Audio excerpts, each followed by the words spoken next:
Hi everyone, welcome to my channel. অনেকদিন পর তোমাদের সাথে একটা মেকআপ ভিডিও নিয়ে চলে আসলাম। আজকে আমি যে মেকআপ লুকটা করবো এটা পুরোপুরি সামার অ্যাপ্রোপ্রিয়েট। প্রথমে আমি ফেসটাকে ক্লিন করে এখানে টোনার অ্যাপ্লাই করে নিয়েছি, আর এখন আমি ময়শ্চারাইজার অ্যাপ্লাই করছি, নিউট্রিজেনার ময়শ্চারাইজার। তারপর আমি এখানে প্রাইমার ইউজ করছি, রিকোডের একটা প্রাইমার, যেটা একদমই পুরো ম্যাট ফিনিশ দেয়, খুবই ভালো প্রাইমার।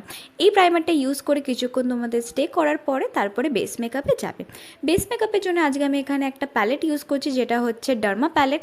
এই ডার্মা প্যালেট দিয়ে আজকে আমি পুরো মেকআপটা কমপ্লিট করব। আমার স্কিনে যেহেতু হালকা একটু পিম্পলসের দাগ ছিল, তার জন্য আমি আমার স্কিন টোনের থেকে ওয়ান শেড ডার্ক টোন নিয়ে আমি এখানটা একটু ফিল আপ করে নিলাম। তারপরে ভালো করে ব্লেন্ডার দিয়ে ব্লেন্ড করে নিয়েছি। তারপরে আমার স্কিন টোন অনুযায়ী একটুখানি ফাউন্ডেশন নিয়ে এখানে আমি আন্ডার আইসে, একটু ফোরহেডে আর একটুখানি চিনে অ্যাপ্লাই করে নিচ্ছি। তারপর আমি একটা ওয়েট ব্লেন্ডার দিয়ে ভালো করে এটা কিন্তু ব্লেন্ড করে নিচ্ছি। তারপর এখানে আমি একটা ব্লাশ অ্যাপ্লাই করছি, সেটা হচ্ছে ইনসাইটের ব্লাশ। তো এইটা দিয়ে আমি ভালো করে ব্লেন্ড পুরো মেকআপটাকে ভালো করে ফিক্স করার জন্য এখানে আমি একটা লুজ পাউডার ইউজ করছি, সেটা হচ্ছে ফরএভার 52 এর লুজ পাউডার। সেটা আমি একটা ব্রাশ দিয়ে ভালো করে আমার স্কিনের সাথে ব্লেন্ড করে নিচ্ছি।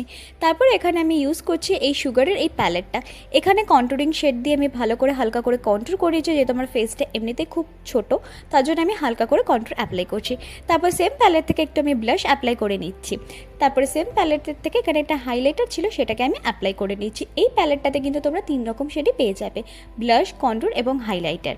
তারপর আমি চলে যাচ্ছি এখানে হচ্ছে মেকআপটাকে ফিক্স করার জন্য। এখানে আমি মেকআপ ফিক্সারের জন্য পিএসি মেকআপ ফিক্সার ইউজ করছি, পিএসি এই মাইক্রো ফিনিশ মেকআপ ফিক্সারটা কিন্তু খুবই ভালো। এটা যখন স্প্রে করলাম দেখো আলাদাই ফেসে একটা গ্লো চলে এসেছে।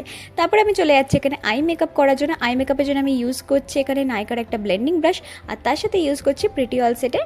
আজকে আমি খুব একটা সিম্পল আই মেকআপ করবো বলে তার জন্য আমি একটা ব্রাউন কালারের শেড নিয়ে এখানে আই মেকআপটা করলাম। আর অফ ক্যামেরা এখানে আমি লাইনার, মাস্কারা আর টিপটা পরে নিয়েছি। তারপর আমি চলে গেলাম লিপস্টিকের জন্য। এখানে আমি আজকে দুটো শেড লিপস্টিক ইউজ করবো। এখানে একটা ডার্ক মেরুন শেডের, যেটা গুড ভাইবসের থেকে, আরেকটা হচ্ছে লাইট একটা অরেঞ্জিশ নিউড শেড, সেটা হচ্ছে আই ম্যাজিকের থেকে। তো এই দুটোকে নিয়ে আমি লিপে অ্যাপ্লাই করছি। ফার্স্টে মেরুন শেডটা নিয়ে আমি বর্ডার করে নিচ্ছি, তারপর নিউড শেডটা আমি মাঝখানে দিয়ে ওমব্রে টাইপের শেপ করেছি। এটাই হচ্ছে আজকে আমার ফাইনাল লুক। তোমাদের এই লুকটা কেমন লাগলো আমি কিন্তু অবশ্যই কমেন্ট করে জানিও। Thank you.